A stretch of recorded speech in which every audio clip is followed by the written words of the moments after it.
All right, so in this lecture, we are going to look at the other questions under the Physics 101 revision series. We have the first question here. It says, a nail on a vertical wall is pulled by means of a string attached to the head. If the string makes an angle of 40 degrees to the horizontal and it exerts a force of 100 Newton on the nail, what will be the force that tends to bend the nail? Now, firstly, we have to draw a representation, a graphical representation of the above scenario. So we are going to have, this is the vertical wall, or if I want to be more candid, I can decide to use shape like this to represent the vertical wall. This is the vertical wall, and then we are told that the nail is attached, or a string is attached to the nail that make an angle of 40 degrees with the horizontal. So if this is the horizontal surface, and then you have the nail attached to the string, that makes an angle of how many degree? 40 degrees with the horizontal. So here you have 40 degrees. Now they told you that the magnitude of the force exerted by the string is 100 Newton. Now the question is, what will be the force that tends to bend the nail? Now, of course, there are two forces that you can actually feel here. There is a force that tends to pull the nail out of this vertical wall, and that force will act in this direction. What kind of force do you think acts in this direction? That force is called an horizontal, or a horizontal force. Now there's another force that will tend to bend the nail. If the nail is somewhere around here, there's a force that will tend to bend it down. That force will be acting downward, and that force is called the vertical force. Now, from what you have learned so far, we are told that if you have a vector and you have the horizontal axis and the vertical axis, now the horizontal axis, we are told that is going to be F cos theta, while the vertical axis is going to be F sine theta, right? They thought something like that.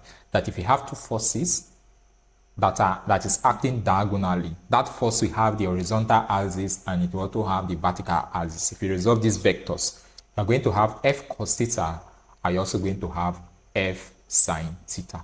So based on this, we are looking for F sine theta, which is, of course, will be, our force is how many Newton? Our force was given to us to be 100 Newton. So F sine theta will be what? 100 sine 40. And when you press 100 sine 40 in your calculator, it's going to give us 100 sine 40 will give us 64.27. All right, which is approximately 64.28 Newton. So if they say you should find the force that tends to bend it, you calculate the horizontal force. However, if the question says you should find the force that will move the nail from the wall, you find the vertical force. So the correct answer to this question is option C, which is 64.28 Newton. Is that okay? That's the answer to that question.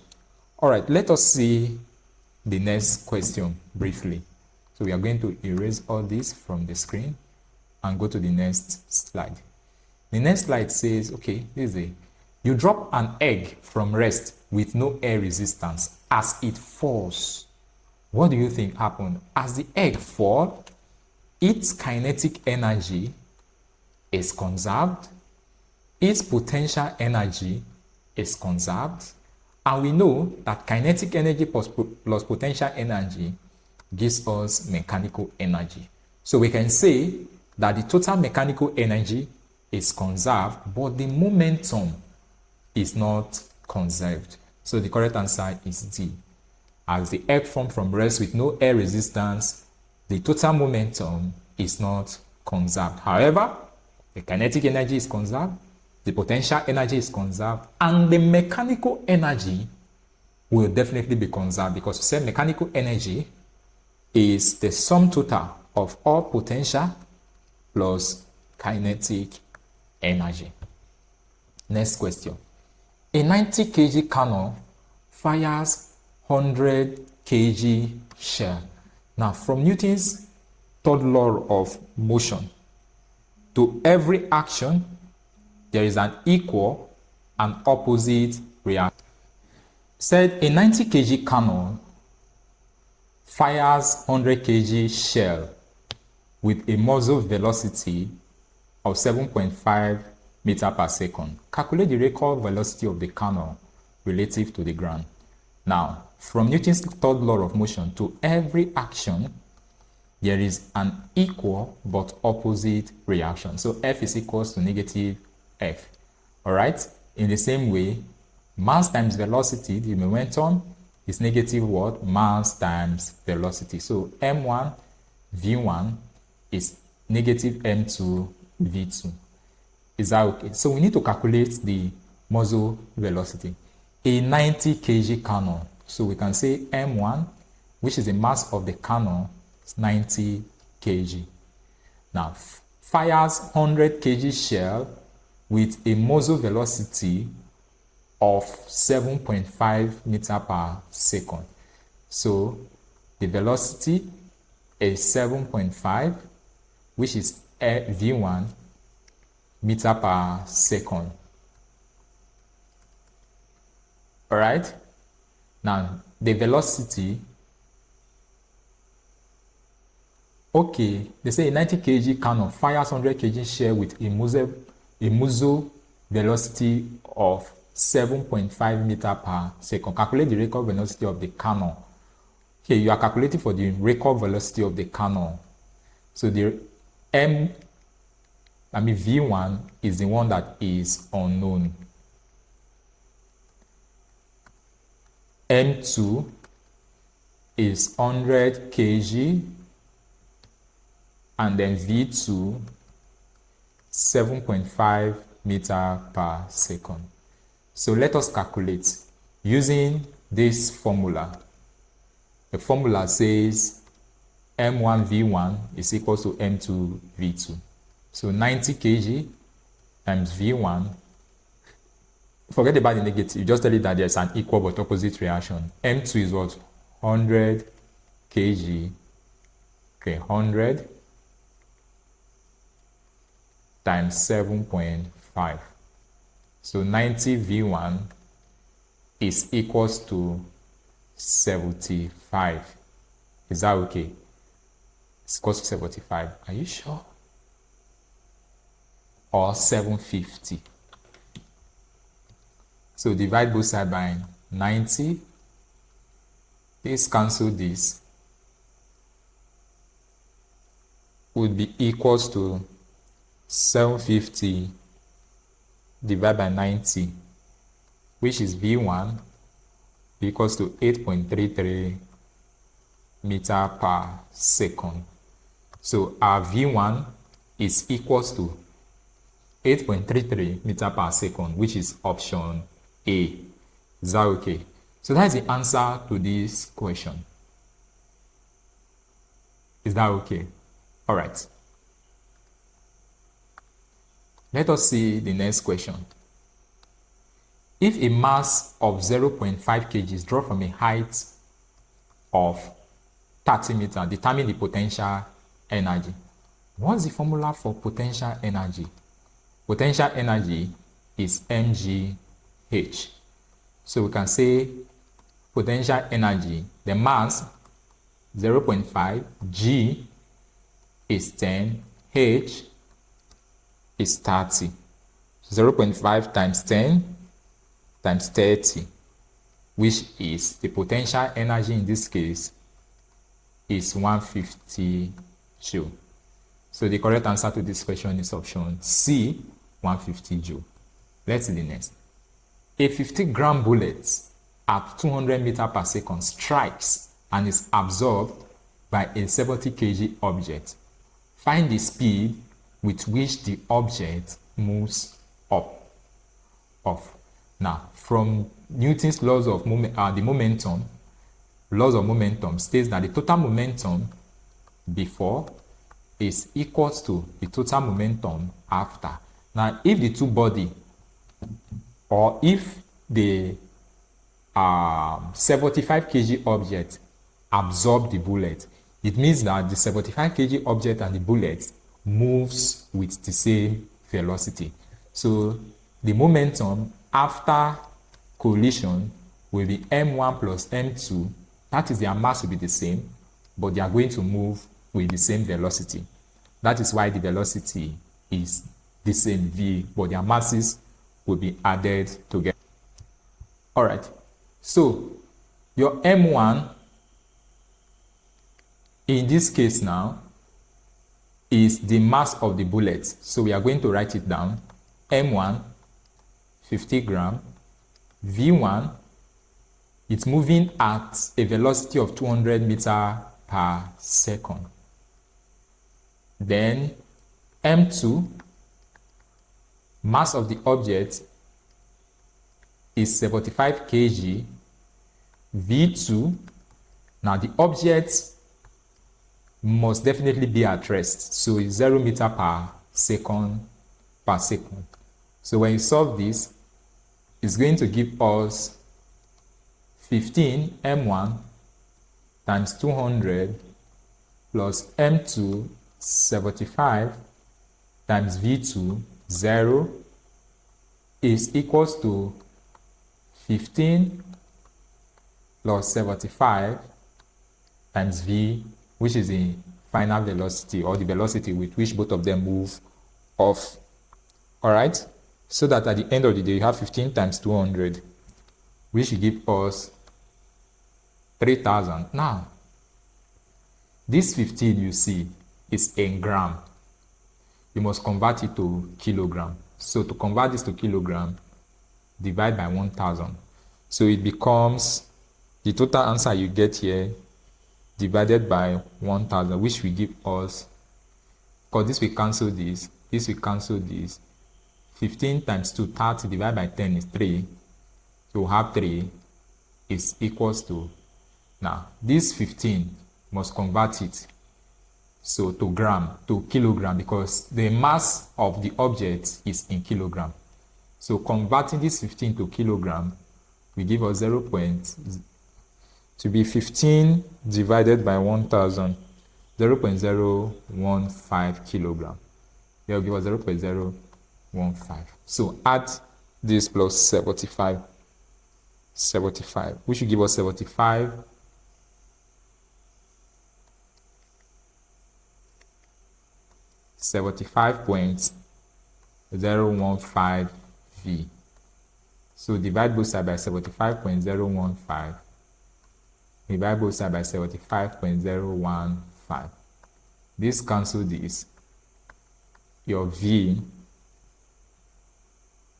3 divided by 75.015, which will give us 0.0399, which is approximately 0.04 meter per second.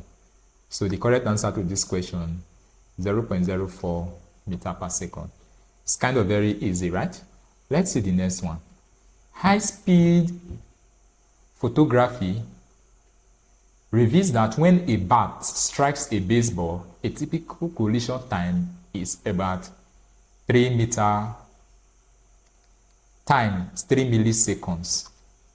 If the speed of 35 meter per second is impacted to a ball of mass this, what is the average force?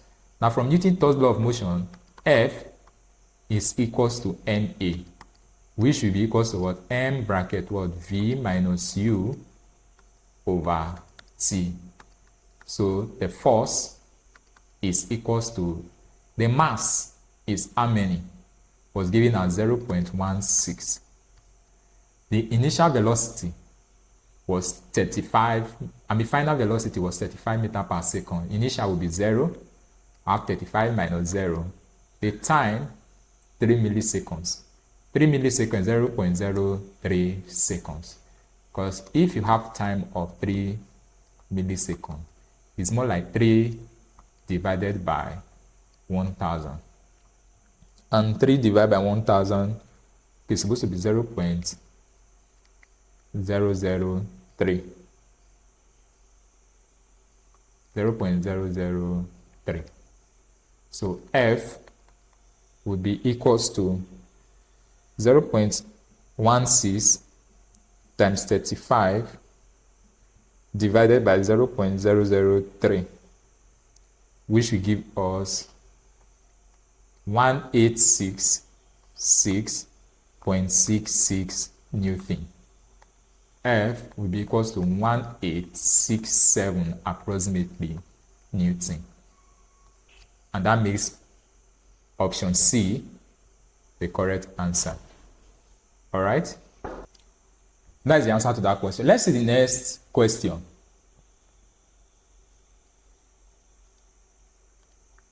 A body moves with an average speed of 30 meters per second. Calculate the distance covered in interval of 2 minutes. Now, what is the formula for speed? Average speed is equals to total distance covered all over total time. Is that okay? Now, the distance covered is what you are looking for. Time was given as 2 minutes. 2 minutes is 2 times 60 seconds, which is 120 seconds.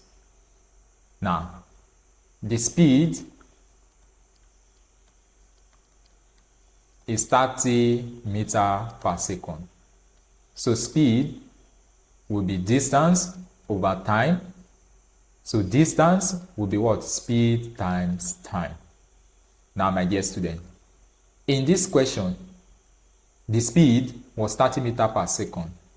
So we have 30 times the time is 120 seconds. This multiplied by this will give us what? 3,600 meters. So the correct answer to this question is option B, 3,600 meters. Is that okay? All right. The next one is a very simple question. Tariq pushes a refrigerator with a steady force F, given as the force was given as 150 Newton I plus 30 Newton J. The displacement of the refrigerator X 16 meter I minus 30 meter J. How much work does Tariq do in moving the refrigerator? Now, my dear students, from what you know, initially you were told that work done, what I've taught you before, work done is what?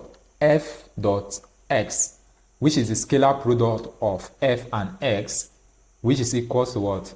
Magnitude of X times magnitude of X cos what? Theta. Did you learn something like that? So we need to look for F dot X. And for us to look for F dot X, from what we know, you use I to multiply I, use J to multiply J. So that will give us 150 times 16, plus times minus is minus, 30 times 30.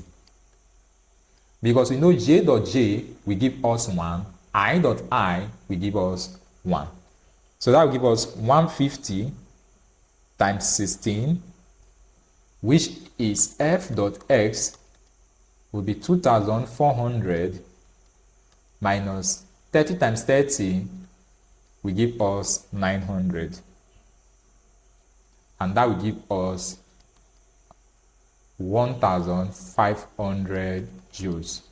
Now convert this 1, 2, 3, which is 1.5 times 10 raised to the power of what?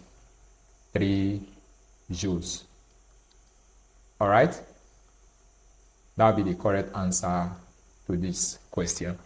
1.5 times 10 raised to the power of 3 joules. Let's see the next question briefly. The next. All right, let's end here. The next question will start from here. All right.